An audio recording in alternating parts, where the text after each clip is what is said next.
irmão.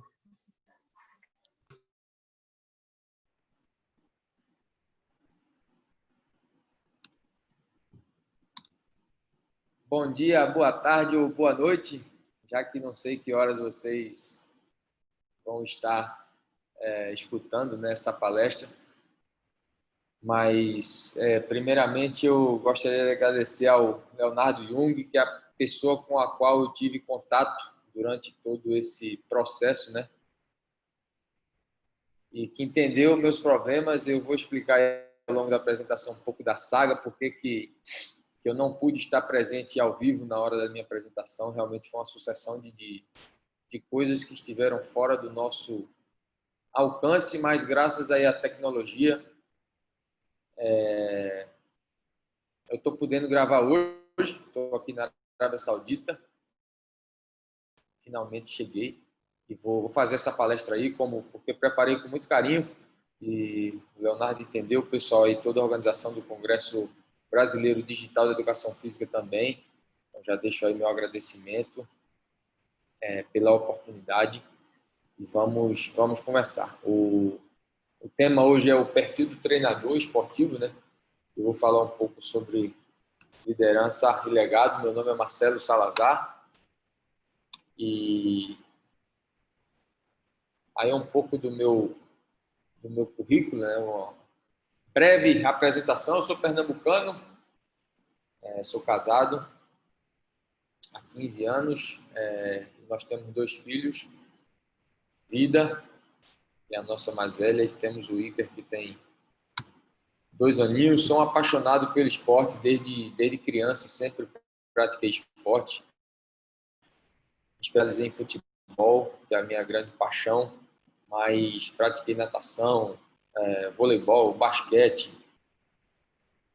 Hoje em dia jogo tênis, futevôlei, corrida, já fiz triatlon também, então sempre usei o esporte como um fator de aprendizagem para a vida.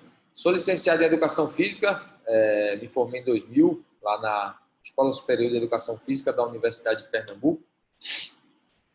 Também fui atleta profissional de futsal e dentre outras coisas, eu acho que aqui o mais importante, o maior feito que eu consegui na minha carreira, né? Eu joguei pela seleção portuguesa, 50 jogos entre 2004 e 2010, já que a minha mãe é portuguesa e eu tenho dupla nacionalidade. Mas também joguei na seleção brasileira universitária. A gente foi campeão mundial em 2000, lá em João Pessoa.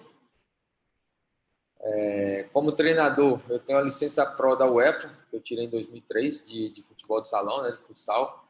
Tenho a licença Pro de futebol da CBF e da Conmebol, que eu tirei ano passado, consegui essa licença. E hoje em dia trabalho, como eu falei, aqui na Arábia Saudita, na cidade de Harma, e sou assistente técnico no Al Faisal. Nosso treinador aqui é o Péricles Chamusca, baiano.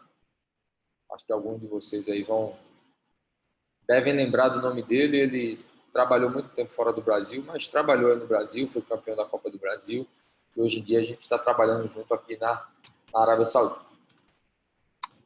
Quais os objetivos hoje dessa palestra, né, desse bate-papo que eu quero aqui com vocês? É provocar reflexões. A primeira coisa se eu conseguir provocar em algum de vocês algumas reflexões, eu já vou estar satisfeito. E para isso eu vou tentar tirar vocês de uma zona de conforto e levar vocês a uma zona de crescimento, tá? Talvez o que eu fale aqui, eu peço que vocês não recebam como uma verdade absoluta, porque eu não sou ninguém, não sou dono da verdade. Para tudo que eu disser aqui, vocês aceitarem. Sempre duvidem, busquem, vejam se faz sentido para vocês. Aquilo que não fizer sentido, também peço que não rejeitem de primeira, mas que tentem olhar sobre outro ponto de vista e talvez acrescentar um pouco da minha visão à visão de vocês. Tá? Bom, vamos falar um pouco aqui de perfis de treinador, né? Aqui está o Bernardinho, aqui é uma treinadora de ginástica olímpica. aqui está o nosso Zagallo. Então, cada um com seu perfil, cada um com a sua idade, cada um com a sua personalidade, cada um com a sua história de vida, com as suas paixões, né, com as suas vivências. Então, é muito amplo a gente falar de perfil de treinador, mas eu trouxe ali 3 perfis bem diferentes, né? Hoje em dia, a gente vê muito na imprensa falar sobre treinador velho, treinador novo, treinador estrangeiro, treinador brasileiro, homem, mulher, enfim. A gente sabe que não a imprensa, mas a sociedade, de uma maneira geral, gosta de rotular treinador ultrapassado, treinador atualizado. Então, independente desses rótulos aí que muitas vezes as pessoas tentam colocar em nós, o que vale é a competência, o que vale é se você é bom, se você se dedica, se você faz o seu melhor. Então, eu trouxe uma definição aqui do que é um treinador esportivo: pessoa que se dedica à preparação física e à direção técnica de um time esportivo. E aí pode ser um esporte individual também, tá? Designando que jogadores devem jogar cada jogo e que função cada um vai desempenhar. Eu, particularmente, acho essa definição, embora ela não seja errada, eu acho uma definição muito pobre, tá? E coloquei ela aí de propósito. Já naquela ideia que eu falei para vocês, que não aceitem tudo, mas eu acho essa definição muito pobre. Então, embora o que esteja aí faça parte do trabalho do treinador, mas está longe de ser só isso. Então, aí eu trouxe aqui o Manuel Sérgio, que é um filósofo português, que ele traz outra definição, que aí já, na minha opinião, eu compartilho muito da ideia do que o Manuel Sérgio traz. Não sei se vocês o conhecem, mas já deixo aqui o convite, tá, para conhecê-lo. É um cara que de uma mente, de umas ideias extraordinárias. Ele é português, então quem ficar interessado já anota aí, vai no Google depois da apresentação e procura conhecer mais o professor Manuel Sérgio. Mas ele traz essa definição aí para a gente. Se o esporte é uma atividade humana e não só uma atividade física, tudo que é humano lhe diz respeito, e não só o que é específico de cada esporte. No esporte, quem só sabe de esporte, nada sabe de esporte. Então, feito eu falei, como aquela primeira definição era muito pobre, porque falava ali de preparação física, escolher jogadores, quem joga, quem não joga, aqui a gente já vê que é uma definição que transcende a parte física específica de cada esporte. Aqui independe de se você treina fisiculturismo, se você treina atletismo, futebol, vôlei, basquete, enfim, o que quer que seja. Se a gente, enquanto treinador, enquanto professor, a gente se preocupar apenas com o que é específico do esporte, a gente não vai saber nada sobre o esporte. Porque em qualquer esporte, a gente está lidando com seres humanos. Nós estamos lidando com pessoas. E cada pessoa, seja essa pessoa um adulto, um idoso, uma criança, um homem, uma mulher, cada pessoa tem a sua história. E nós, enquanto treinadores, temos que buscar conhecer a história dessas pessoas, temos que respeitar a história dessas pessoas e, lógico, ensinar aquilo que é específico do nosso esporte. Eu, enquanto treinador de futebol, já trabalhei com escolinhas, já trabalhei com várias faixas etárias, né, desde aí dos 4 anos de idade. Hoje em dia trabalho com jogadores profissionais, mas a abordagem humana a gente não pode nunca perder, porque o jogador profissional também é um ser humano, também tem sua família, também tem sua história, também tem seus problemas. Então, a visão de um treinador, de um professor, na minha opinião, não pode jamais deixar de lado a característica humana das pessoas que nós treinamos. certo? E aí vamos falar um pouquinho sobre o autoconhecimento do treinador, do professor. E aí eu trouxe aqui uma frase do Sócrates, que muita gente fala só da primeira frase, né? Só sei que nada sei. Mas, assim, o pulo do gato, a grande sabedoria por trás dessa frase, ele falou depois. E o fato de saber disso me coloca em vantagem sobre aqueles que acham que sabem alguma coisa. Quer dizer, o fato dele saber que é um ignorante, e aí a gente está falando de um dos grandes cérebros da humanidade, mas o fato de ele se reconhecer um ignorante, não importa o quanto ele saiba sobre alguma coisa, coloca ele em vantagem sobre aqueles que acham que sabem alguma coisa. E isso porque tem um versículo na Bíblia que fala a arrogância, a soberba precede a ruína. E aqui quem já jogou algum esporte, eu acho que é muito fácil trazer à memória de vocês alguma experiência que você achou que esse jogo tá ganho. Contra esse adversário, impossível perder. E aí você vai lá e perde. Então, a relação que eu faço entre essa frase e a nossa vida enquanto treinador de futebol é o velho que a gente chama de sapato alto, né? No linguajar do futebol, a gente chama de sapato alto. Então, a primeira ferramenta de um autoconhecimento é você reconhecer a sua ignorância, não importa o quão especialista você seja em qualquer tema.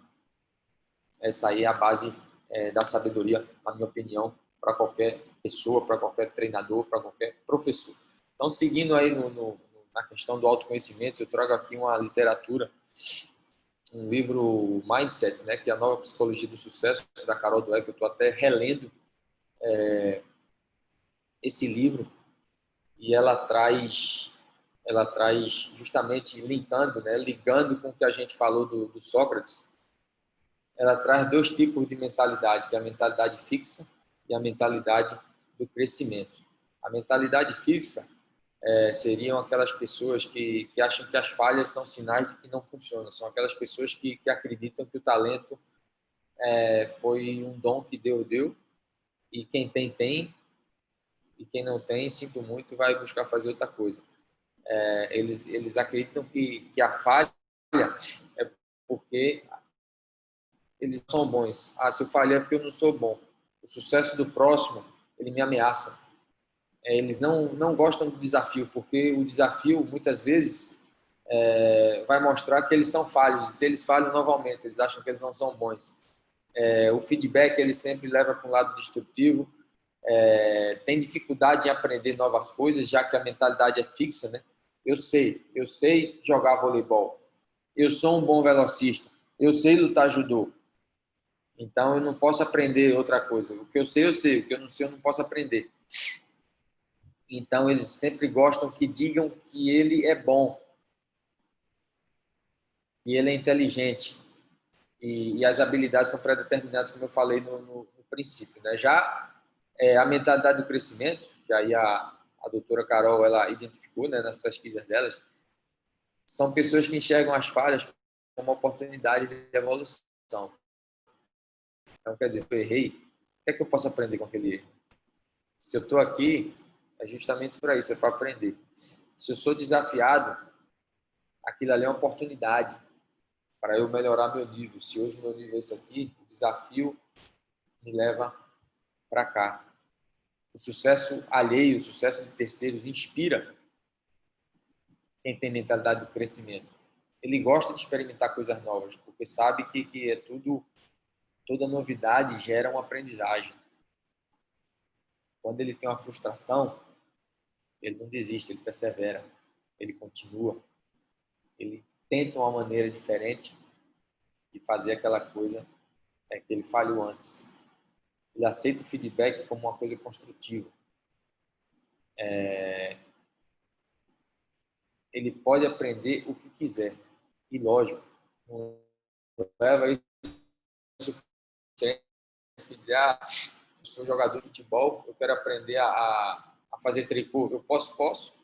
Eu quero aprender a andar de esqui. Posso. Talvez não vá ser um profissional do esqui, porque aí a gente não tem tempo na vida para isso, mas pode.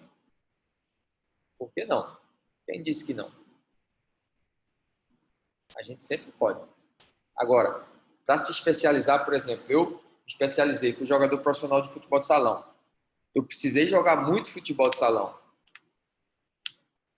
Então, talvez eu não possa ser jogador profissional de futebol de salão e ser jogador profissional de vôlei. Eu não quero me especializar em atletismo e me especializar em natação, porque leva um tempo, leva a prática. Tem aquelas famosas 10.000 horas, né, do Malcolm Gladwell, que ele escreveu no livro Outliers, que são as horas necessárias o mínimo necessário, né, para você se tornar um expert no que quer que seja. Então, procurem aí identificar em vocês o que tem, se vocês têm mentalidade fixa, se vocês têm mentalidade de crescimento, porque quem quiser ler o livro, vocês podem ver que isso aí a gente pode mudar. A gente pode perceber um tipo de pensamento. Até a autora do livro, ela fala que muitas vezes em algumas áreas da vida dela, isso aí é outra coisa, que você não é mentalidade fixa em tudo. Você pode ter mentalidade fixa em relação ao esporte e pode ter mentalidade de crescimento em relação à sua carreira ou em relação ao seu proceder como pai. Você acha que você pode aprender a ser um pai melhor ou não? Você acha que, por exemplo, não, eu sou pai, eu sou assim, não vou mudar, então minha tarefa de ser pai, Deus já deu o que tinha que dar e vai ser assim. E já no esporte você pensa diferente. Então a gente pode ter mentalidade em algumas coisas, de crescimento em outras coisas. E aí um experimento que ela trouxe, que eu gostaria aqui de compartilhar com vocês, porque chamou a atenção, que eles pegaram uma aluna fictícia e disseram, essa aluna teve esse comportamento aqui nesse dia, nessa prova, o que é que vocês acham que vai ser dessa aluna? E vários professores, baseado naquela avaliação, disseram que ela ia ser um fracasso, que ela não chegaria à universidade. E aí um professor que recebeu essa pesquisa escreveu para a autora do livro falando, que pesquisa é essa? Isso é um absurdo, como é que eu vou determinar o futuro de uma aluna baseado em um ponto da vida dela?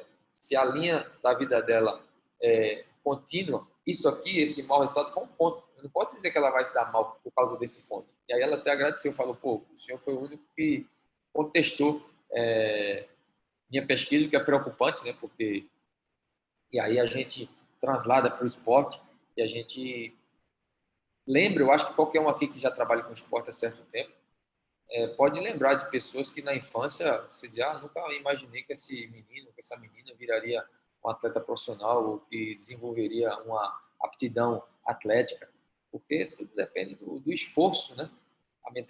A mentalidade de crescimento valoriza muito o esforço. Então, deixo aí essa dica, vocês não vão se arrepender, acho que é um trabalho, uma obra-prima, né, da psicóloga Carol Dweck, tanto que eu estou relendo ela agora, li há 3 anos atrás e voltei a ler, porque sempre a leitura, quando a gente lê de novo, né, hoje minha experiência já não é a mesma do que há 3 anos atrás, então com certeza isso pode me trazer novos insights. Então fica aí, para quem não conhecia o livro, um pouco do resumo do que fala. E aí, falando mais uma vez do autoconhecimento, eu deixo aqui uma ferramenta que o pessoal da administração usa muito, mas que pode ser usada para nós mesmos, que é a análise DAFO, a análise SWOT, né? Onde SWOT é a sigla em inglês, DAFO é a sigla em português, onde a gente tem as debilidades, as ameaças, as forças e as oportunidades. E aqui está bem ilustrado, vocês veem aí no lado esquerdo, são os fatores positivos, né? Que são as forças e as oportunidades. Força é um fator interno, então o que é que eu tenho de bom? Oportunidades são fatores externos. Então, por exemplo, a baixa do dólar é uma oportunidade para você sair do país? Sim. Então está mais fácil você sair do país se o dólar está baixo, mas isso aí não está no teu controle. Saber falar em público é uma força que eu tenho? Talvez. Mas antes era uma fraqueza. Porque, enfim, eu nunca gostei de falar em público. Mas a partir do momento que eu decidi que quando eu parasse de jogar eu queria virar um treinador, eu teria que falar para um público. No mínimo para o meu público de atletas, né? Mas eu sabia que eu ia ter que conversar com pais. Se eu chegasse no nível mais alto, eu ia ter que conversar com a imprensa, eu ia ter que conversar com diretores, enfim. Então, o falar em público é uma força, é um interno, é meu. Já a alta do dólar ou a baixa do dólar está fora do meu controle. Mas é uma oportunidade. Se o dólar está baixo, ele é uma oportunidade. Tá? Então, vocês, nos fatores negativos, né, que é a coluna da direita, no interno estariam as fraquezas. E aí cada um falar em público pode ser uma fraqueza, pode. Se hoje falar em público eu não consigo, eu coloco lá fraqueza. E as ameaças, Covid-19 é uma ameaça, tá ameaçando o trabalho da gente, tá?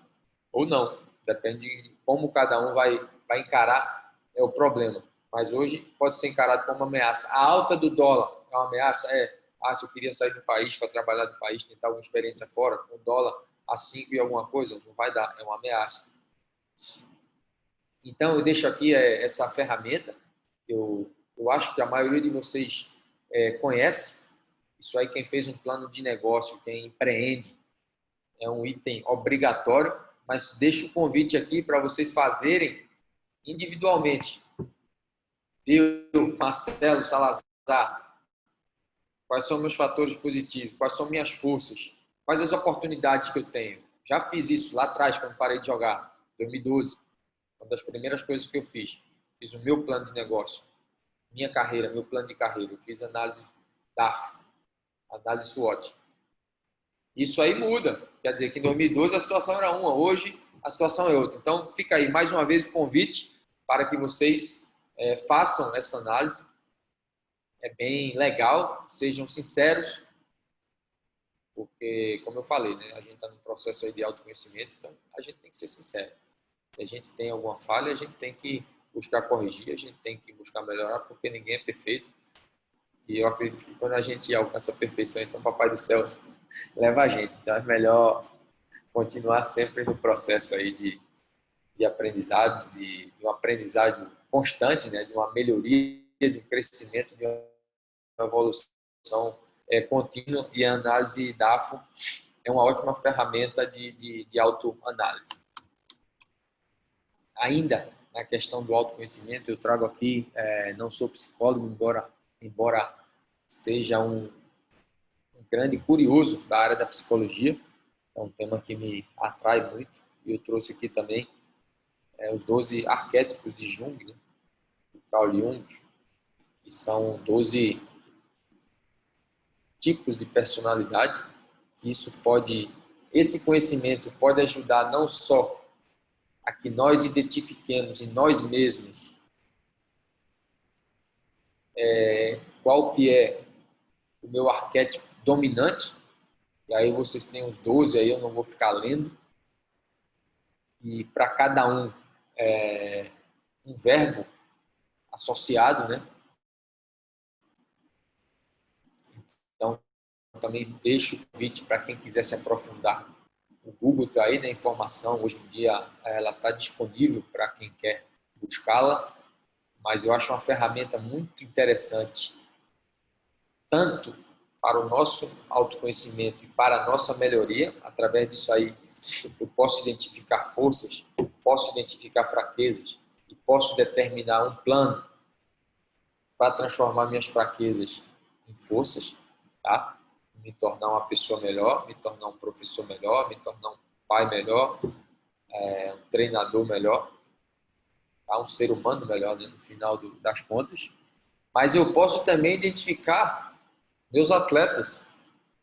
Eu posso criar um perfil de grupo e posso individualizar, caso trabalhe com indivíduos ou com pequenos grupos, a abordagem que eu vou ter com o meu atleta. E aí, seja atleta de escolinha, seja atleta de algum projeto social, seja atleta jovem, seja atleta semiprofissional, seja atleta profissional, a gente pode identificar o perfil individual, pode identificar talvez um perfil grupal, e baseado nisso, a gente orientar a nossa atuação com o objetivo de ter mais sucesso, não só esportivo. Lembra que o tema da palestra é liderança e legado. E o Manuel Sérgio falou, né, da questão humana. Então, a gente pode melhorar a nossa abordagem de maneira a deixar um legado na vida dos nossos atletas, dos nossos alunos, tá bom? Então, deixo aí mais um convite, os 12 arquétipos de Jung, para vocês buscarem, quem quiser se aprofundar um pouco mais. E aí, agora a gente chegou aqui nos perfis de treinador, né?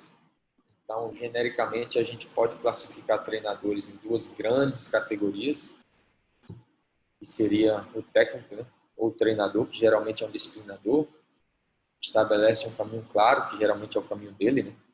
Ele acredita, ele centraliza decisões, ele possui um plano tático estratégico rígido e atua sempre com muita energia. Eu acho que só com essa definição já veio na cabeça de cada um de vocês algum treinador que vocês tiveram ao longo de suas vidas, ou veio até você mesmo. Pô, alguém se reconheceu aí nessa definição. E o outro é o treinador gerente, que ele deixa as decisões nas mãos dos atletas, ele age mais fora do campo e concentra sua atenção nos aspectos mais humanos da gestão de pessoas. E aí, da mesma maneira, eu acho que enquanto eu lia, vocês já fizeram aí uma imagem de algum treinador que foi assim, ou de você mesmo. Ah, minha tendência é fazer isso aí. Lógico que aqui são dois polos bem distintos, né, para facilitar o entendimento. Por isso que eu falei em duas categorias principais. Tem quem seja 100%, então tem quem seja de uma maneira de acordo com o grupo que você está trabalhando. Então, a pergunta que eu deixo aqui, né, se existe um perfil ideal que melhor se adapta às principais características de um grupo de atletas. E aí eu trago um pouco da experiência do futebol, e se você tem um grupo jovem, muito jovem, o jovem ele precisa de direção. Então, tendência, e aí eu falo por experiência e por resultados obtidos dessa experiência, é você agir mais como um treinador mais disciplinador. Você deixar o caminho para o jovem seguir, porque senão ele fica perdido, no geral. Enquanto se você tem um grupo mais experiente, de jogadores consagrados, e aí eu também vivi como jogador essas situações aí, o cara quando é mais consagrado, ele não aceita tanto faz isso ou faz aquilo. Ah, você tem que fazer isso, tem que acordar para ir tomar café da manhã.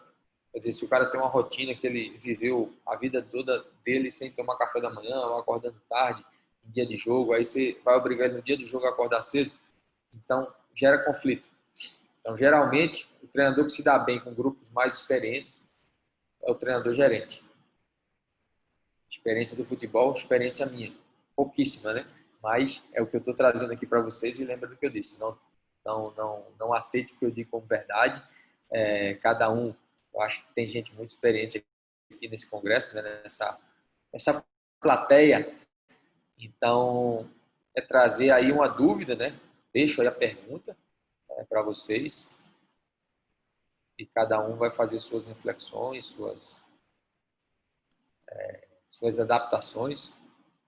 Tem também quem trabalhe com comissões técnicas, onde o treinador principal tem um perfil, então ele busca um treinador auxiliar ou um preparador físico que seja de um perfil diferente. Então, cada um aborda um determinado tipo de atletas, né? Isso aí também se faz muito no alto nível, quem já tem uma comissão técnica um pouco maior, você divide o grupo, no caso do futebol, divide o grupo em pequenos grupos e, esses 6 atletas aí, Marcelo, você vai lidar com eles porque a gente identificou aqui que você tem mais afinidade, por isso, por isso, por isso. Já eu vou lidar com esses outros 6. O preparador físico, com aqueles 6, entendeu?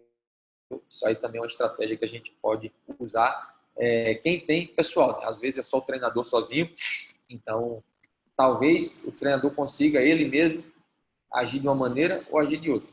Aí cada um é a arte do treinador, né?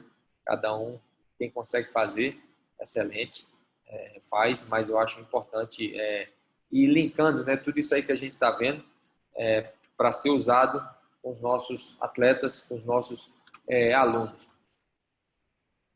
Dando sequência aqui, e já falando sobre liderança, ver como é difícil liderar, né? E como muitas vezes hoje em dia se fala tanto em liderança, mas a gente carece, na verdade, né, de bons líderes. Se a gente for fazer um comparativo entre o que se fala de liderança hoje e dos líderes que realmente existem, a gente vê que, na minha visão, faltam grandes líderes hoje. Mas, enfim, a gente vê como é difícil aí ser o líder, né? Porque você vai lendo aí todas essas palavras, imagina se nós temos que tentar, eu acredito, e eu tento.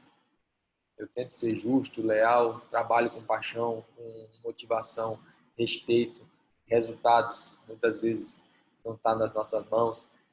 Autoconfiança, assertividade, ética, flexibilidade, desempenho, consistência e comunicação.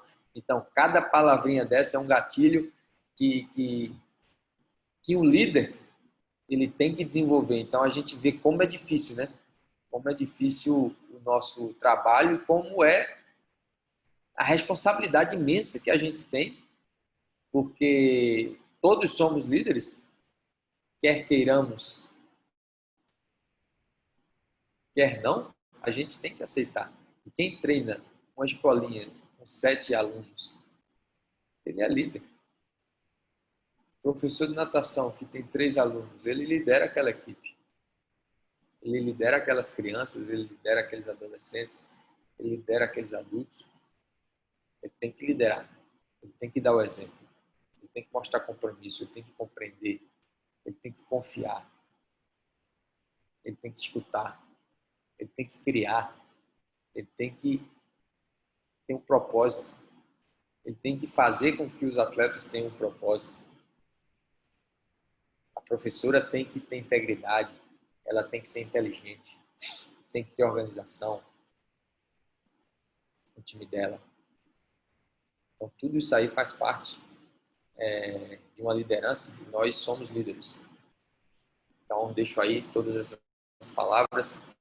Existem mais, com certeza, tem mais, mas para a gente ver o tamanho da nossa responsabilidade e o quanto a gente tem que aprender, porque certamente não somos bons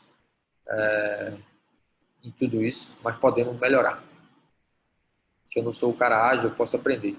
E aqui eu posso identificar meus pontos fortes, posso identificar meus pontos fracos, jogar lá na análise. E aí tentar trazer os pontos fracos, né, das fraquezas para as forças. Então tá aí também, se vocês quiserem utilizar, é uma boa base de palavras. Os perfis de liderança, e aqui o treinador está no meio, né? E aí eu vou trazer vários perfis de liderança, o Evaristo Macedo, ex-jogador, que é uma das maiores treinadoras de basquete que a gente tem no Brasil. Então a gente vai trazendo. Está aqui o treinador que vai de terno para um jogo de várzea. Tá? Esse aqui é um jogo de várzea, esse treinador aí ele vai de terno. Temos treinador aí do Red Bull. Aqui a menina que treina o futebol em salão adaptado, né? É a única treinadora do futsal adaptado para quem tem deficiência visual. E aqui nossa treinadora de judô. Então você vê que cada um deles desenvolve um perfil de liderança. Existem perfis de liderança. Existe a liderança técnica, existe a liderança pela idade, existe a liderança pelo histórico, né, pelo currículo. Então, cada um desses treinadores aí, cada um no seu esporte, cada um na sua realidade, eles têm um perfil de liderança, eles lideram. Como eu falei, tem esporte coletivo, tem esporte individual, tem esporte adaptado, tem esporte masculino, tem esporte feminino, enfim, a gama é muito grande. Então, a nossa liderança não pode escapar muito daquilo que nós, do núcleo da nossa identidade, da nossa personalidade. De novo, a gente pode aprender, a gente pode mudar, sim. Só que a nossa identidade, a nossa personalidade, ela foi majoritariamente formada até os 7 anos. E hoje eu tenho 42. Dos 7 até os 42, quantas camadas de conhecimento vão sendo sobrepostas a essa identidade aqui? O núcleo continua o mesmo. Mas até eu chegar lá, leva tempo. Tá? Então a gente pode melhorar, mas a gente tem que se autoconhecer para saber qual é o perfil. Aí vai linkando aí tudo da palestra para desenvolver um perfil. Não impede que você aprenda outros, mas você tem o seu perfil, você tem a sua identidade. Tá? Nesse sentido aí, eu trouxe o slide, aí a gente vai entrando na parte de liderança e legado, né? Que é o tema principal e é como eu vejo a arte de ser treinador, a arte de ser professor, é de você liderar, de você deixar um legado. E qual que é o legado que a gente deixa? Eu falo muito de futebol. Aqui até peço desculpa, né, para quem não gosta do futebol. Eu sempre digo que o futebol não é bom ou ruim. Futebol é futebol. Quem faz futebol bom ou ruim são as pessoas. Então, tem pessoas que fazem coisas muito feias através do futebol, mas isso não faz o futebol uma coisa feia.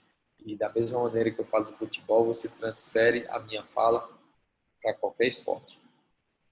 Tá? E aqui eu trouxe o Tele Santana, que é um dos grandes líderes que nós tivemos. Eu tive a oportunidade de, enquanto fazia os cursos, né, de treinador de futebol, de conhecer alguns atletas do Tele Santana. O Tele andou sendo criticado pelos métodos de treino, como se o que a gente soubesse hoje, ele soubesse naquele tempo, né, que ele só fazia treino coletivo. Enfim, tem gente que não sei se por gostar de aparecer, mas enfim, é um comentário completamente sem sentido. Mas todo atleta do Tele Santana que você conversa demonstra uma adoração por ele. Por quê? Porque ele é um cara que se preocupava não só com a melhoria técnica do atleta, se preocupava sim. A gente tem várias histórias aí de ele obrigar jogadores a chegar mais cedo para fazer um treino que ia corrigir uma deficiência que aquele atleta tinha e depois o atleta falar que, pô, se não fosse aquilo eu não teria chegado onde eu cheguei. Mas todos eles falaram que o Tele se preocupava com a pessoa. O Tele chegou a mandar um jogador devolver um carro, chegou para treinar, viu um carro diferente, falou: de quem é esse carro? Ah, é do KT. O KT, pô, subiu profissional faz 2 meses, já comprou esse carro, chamou o KT e falou: ó, devolve esse carro. Ah, devolve o carro, sua mãe tem casa? Não, não tem. Devolve o carro, compra uma casa para sua mãe.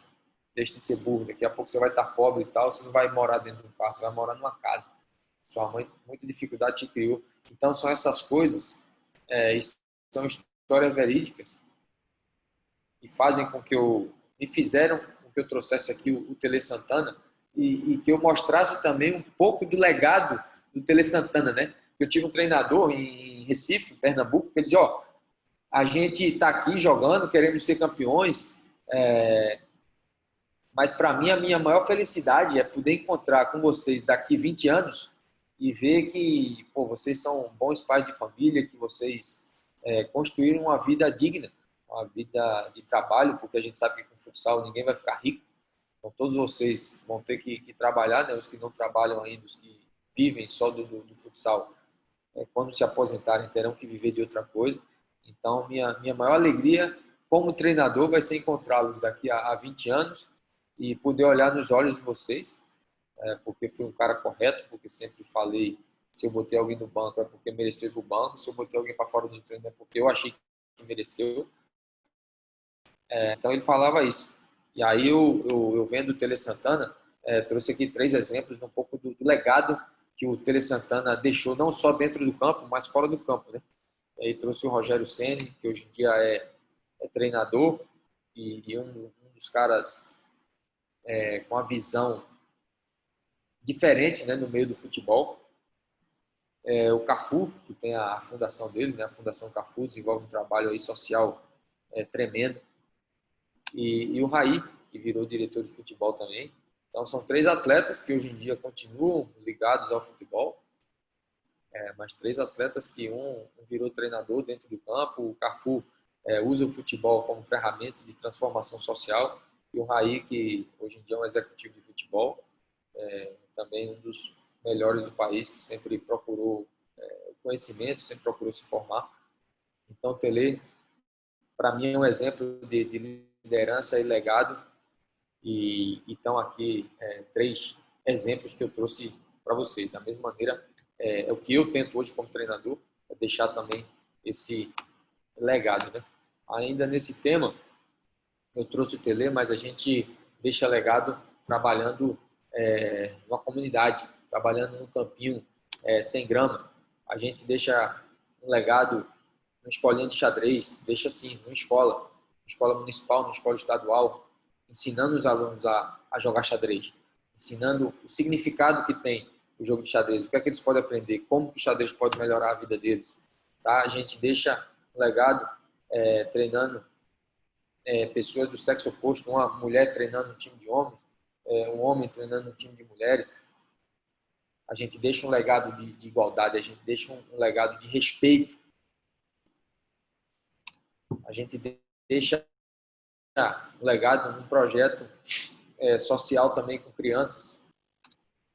A gente deixa um legado em qualquer esporte, qualquer que seja a tua realidade. Eu não sei qual é a realidade de cada um de vocês, mas sei que vocês, enquanto treinadores, que vocês, enquanto professores, e aí futuros professores, caso haja alguém aqui na graduação que ainda não é oficialmente professor, mas vai ser, tem o sonho de ser. Tá? A gente tem que, como eu falei, de novo, onde quer que a gente esteja, a gente tem que liderar, a gente tem que ser exemplo. E a gente tem que deixar legado. Legado aonde? Legado em pessoas. Tem que ensinar a jogar xadrez? Tem. Tem que ensinar que o cavalo move em L? Tem. Que o bispo vai na diagonal? Tem. Que a torre se mexe vertical, horizontal? Tem. Mas o que é que o xadrez ensina para a tua vida? Estratégia, controle, proteção a quem é mais importante, no caso o rei, paciência. O que é que o basquete ensina? O que é que a natação ensina? O que é que a esgrima ensina? O que é que o hipismo ensina? O que é que o judô ensina? O karatê, o taekwondo, as artes marciais. Todo esporte tem relação com a vida. Todo. Então, mais importante, às vezes, que um Tele Santana é quem trabalha na base da pirâmide. O Tele está no final da pirâmide. Quem está lá na base? Quem está na escola? Quem está nas escolinhas? Trabalha em equipe. Engrenagem. Eu faço parte de uma engrenagem. Posso não ser tão bom quanto o Messi, ou quanto o Pelé, mas o Pelé, sem o Gerson, não jogava. O Gerson, sem o Félix, goleiro, também não ia ganhar. Se você soltar o Messi hoje ou o Cristiano Ronaldo, que são os 2 melhores jogadores do mundo atualmente, larga ele sozinho no campo e manda eles jogarem contra 11. Vão jogar contra o time da base, vão perder.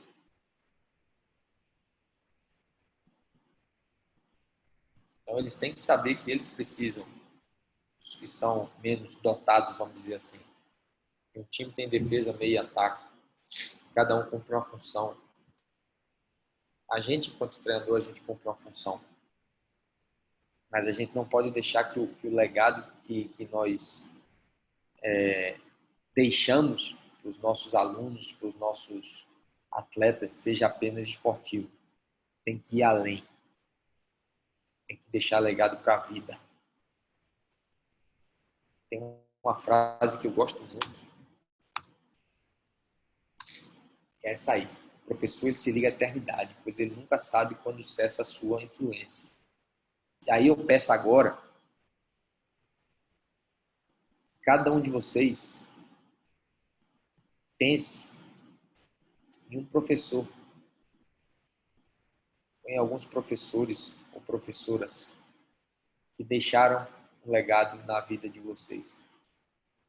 Eu vou marcar 30 segundos, tá? São 30 segundos para cada um que está assistindo essa palestra parar e pensar quem foram os treinadores ou treinadoras que deixaram legado na vida de vocês. Tá? 30 segundos.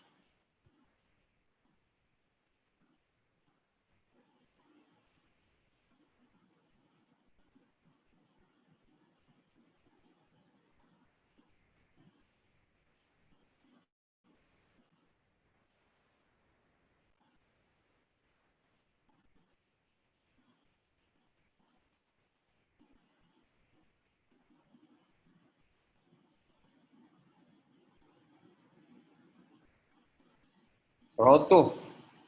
Lembraram? Agora minha pergunta é: o que é que vocês lembraram das professoras ou dos professores? Ele te ensinou a bater uma falta? Ele te ensinou a arremessar um disco? Ele te ensinou a saltar uma barreira? Ou vocês lembraram de situações que ele te ensinou a ser perseverante? Que ele te ensinou a não desanimar com o erro? Que ele te ensinou a se alegrar na vitória? Que ele te ensinou a respeitar o teu adversário na derrota? Será que ele sabe, aquela professora ou aquele professor, sabe que te influenciou e que te influencia até hoje? Porque eu tenho professores que eles, com certeza, eles não sabem o quanto que eles me influenciaram. Uma professora de história que me ensinou história no colégio, mas tinha tanta paixão pelo que fazia que ela me ensinou isso, a ter paixão pelo que se faz, a ter amor pelo que se faz. E eu tive a oportunidade de falar isso para ela há 5 anos atrás. Ela hoje em dia tem 70, quase 80 anos. Mas eu tive a felicidade de encontrá-la por acaso e não perdi a oportunidade. Falei para ela agradecer. Então, ser professor é muito bonito, ser treinador é muito bonito, porque a gente tem essa oportunidade. E a gente não pode jamais esquecer isso aí. A gente se liga à eternidade. O que você ensina hoje pode influenciar o teu aluno o resto da vida dele. E aí pode influenciar positivamente e pode influenciar negativamente. Tá? A escolha é da gente. Então a gente tem que ter consciência do nosso trabalho, fazer o nosso trabalho da melhor maneira possível, com paixão, com entrega, com conhecimento. E tendo essa consciência, a gente se liga à eternidade. Tá bom? Frase do Henry Adams. Por fim, eu sou um apaixonado, né, por livros também, embora não tenha colocado aí na apresentação, mas aí eu deixei aqui a última parte. Eu queria trazer alguma literatura para vocês. A primeira é o Jogo Infinito, né, livro do Simon Sinek. É muito interessante. Esse cara é um jovem pensador americano e eu recomendo a leitura desse livro. O Bernardinho Transformando Suor em Ouro, onde ele conta várias passagens, né, da vida dele enquanto jogador. E é interessante uma passagem dele e do irmão dele, que a gente pode ver bem aí tanto a questão da mentalidade fixa e mentalidade do crescimento, quanto a sabedoria do treinador deles na época para lidar com isso. Os dois irmãos jogavam no mesmo time. Não vou contar, mas quem quiser saber, leia o livro. Vale a pena demais. A Arte da Guerra, né, do Sun Tzu, eu acho que é uma leitura obrigatória para quem trabalha com estratégia, esportes de invasão e até outros esportes também, né, porque fala sobre estratégia, sobre liderança. tem muita coisa que pode ser aproveitada e relacionada aí ao nosso trabalho. Jogar com o Coração é um livro que está em espanhol, do Chesco Spar, né, que é um treinador de handball, espanhol, né, catalão, muito interessante. Também, desculpa, 11 Anéis, do Phil Jackson, que é uma obra-prima, né, desse cara aí que os maiores vencedores da história da NBA. Recentemente teve até a série da Netflix, né, a última sexta. Eu assisti também, recomendo, vale a pena. O Alex Ferguson, que fala sobre liderança, um dos maiores treinadores de futebol, se não o maior treinador de futebol da história. Teve aí 34 anos trabalhando no alto nível, treinador escocês, que fez a carreira dele majoritariamente na Inglaterra e no Manchester United. Então ele conta várias histórias e dá lições valiosas de liderança. Como fazer amigo, influenciar pessoas, do Dale Carnegie, é um clássico, né, que não tem a ver com esporte, mas tem tudo a ver com esporte, tem tudo a ver com o nosso trabalho, né? Porque a arte de liderar é a arte de influenciar, e a gente lida com muita gente, com diferentes tipos de pessoas, né? Então é um livro muito interessante, que vale a pena demais a leitura. E aí também, para mim, um dos meus preferidos, O Homem em Busca de um Sentido, do Viktor Frankl. O Viktor Frankl é um médico, foi, né? Um médico austríaco, e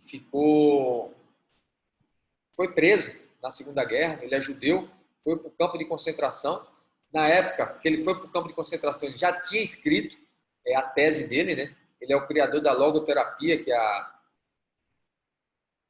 terceira escola de Viena, né? De psicologia. A gente tem aí o Freud, a gente tem eu não vou lembrar agora quem é o segundo, e a gente tem o Viktor Frankl, que é o terceiro, né? A terceira escola. E ele fala sobre o que dirige a nossa vida é ter um sentido. E aí ele pôde averiguar no campo de concentração que o que ele escreveu, a tese dele, ele achou correlação, né? Que era uma tese verdadeira. E o que é que fazia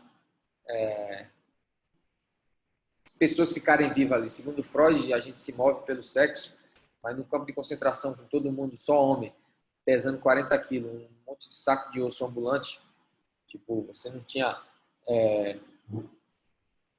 você não podia pensar em sexo. Já tem outros que falam que a segunda escola fala do poder. Tudo que a gente faz é em busca do poder. Mas ali, quem tinha poder ali? No campo de concentração, todo mundo sabia que ia morrer, pelo menos achava, ninguém tinha. O que fez a diferença, e o Viktor Frankl estava lá, não observou nele mesmo, mas em outras pessoas, era tão sentido, era tão propósito, era tão significado para a vida. Eles não queriam morrer, porque eles tinham algo para fazer quando saíssem dali. Quem não tinha esse sentido, quem não tinha esse propósito, e aí o propósito podia ser reencontrar a esposa, mesmo que a esposa já estivesse morta, mas ele não sabia. Então ele vivia para aquele momento, ou voltar para casa, ou poder, quem era agricultor, poder plantar de novo, poder colher de novo. Então eu recomendo esse aí, o livro do Viktor Frankl é fantástico.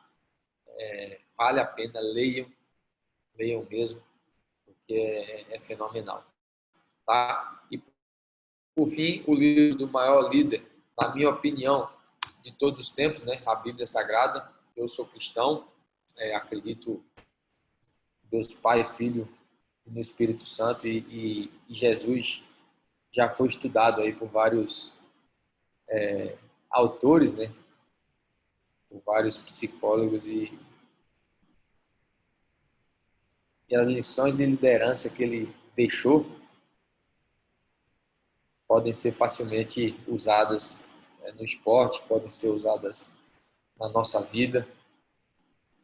Sei que existem outras crenças, respeito todas elas.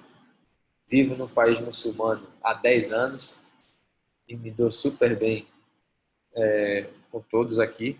A gente conversa sobre espiritualidade, como também tenho amigos espíritas, das várias denominações do cristianismo, amigos que não acreditam em Deus, amigos de religiões africanas, né, do candomblé, e a gente conversa sobre isso, mas a palestra quem está dando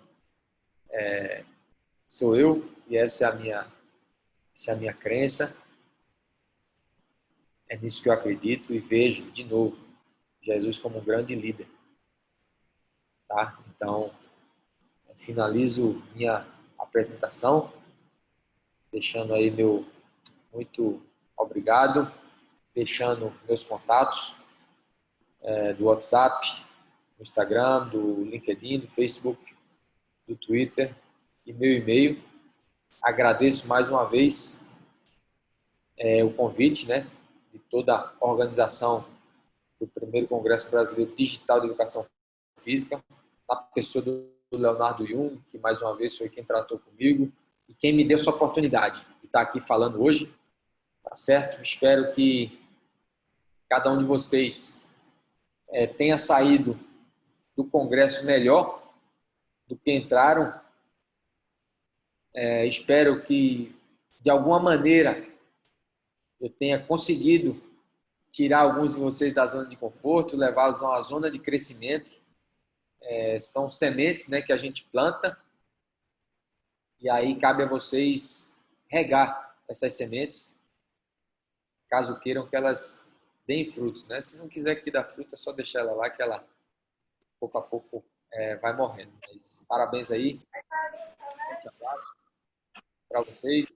Deus abençoe a todos. Muito obrigado. Obrigado, Marcelo. Obrigado pelo esforço para poder estar fazendo parte do Congresso, mesmo que não sendo da maneira que você tinha planejado, né? Fatores que não dependem de você, mas obrigado pelo compartilhamento da sua experiência de vida e que com certeza vai servir de espelho para muita gente aí, cara. Obrigado, boa sorte no Oriente Médio, que a gente possa se encontrar mais vezes, tá certo? Tá joia, Leonardo. Obrigadão, hein? Obrigadão e fica com Deus. Tudo de bom. Valeu, meu irmão. Você também. Um abraço. Saúde aí. Tchau, tchau. Saúde e paz.